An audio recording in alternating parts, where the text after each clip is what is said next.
রাজনৈতিক পট পরিবর্তনের জের ধরে দেশের নানা অঙ্গনে চলছে পরিবর্তনের হাওয়া। এরই মধ্যে বাংলাদেশ ক্রিকেট বোর্ডের পরিচালনা পর্ষদেও বেশ কয়েকটি পরিবর্তন এসেছে। সেই ধারাবাহিকতায় কিছুদিন পূর্বেই বিসিবির সভাপতির পদ থেকে পদত্যাগ করেছিলেন নাজমুল হাসান পাপন।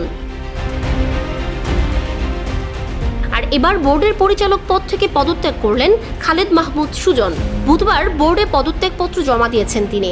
বিসিবি সূত্রে তার পদত্যাগের বিষয়টি নিশ্চিত হওয়া গেছে, তবে পদত্যাগের কারণ জানা যায়নি।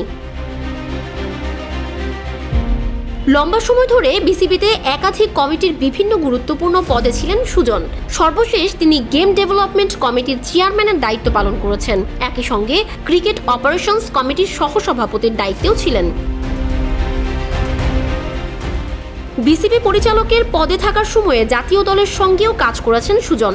বিভিন্ন সময়ে টিম ডিরেক্টর, অন্তর্বর্তীকালীন কোচ, টিম ম্যানেজারের ভূমিকায় দেখা গেছে সাবেক এই ক্রিকেটারকে।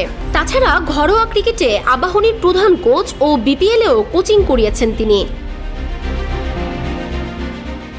সুজনের আগে বিসিবি পরিচালকের পদ থেকে পদত্যাগ করেছেন জালাল ইউনুস, শফিউল আলম চৌধুরী নাদেল ও নাইমুর রহমান দুর্জয়ের মতো প্রভাবশালী পরিচালকেরা।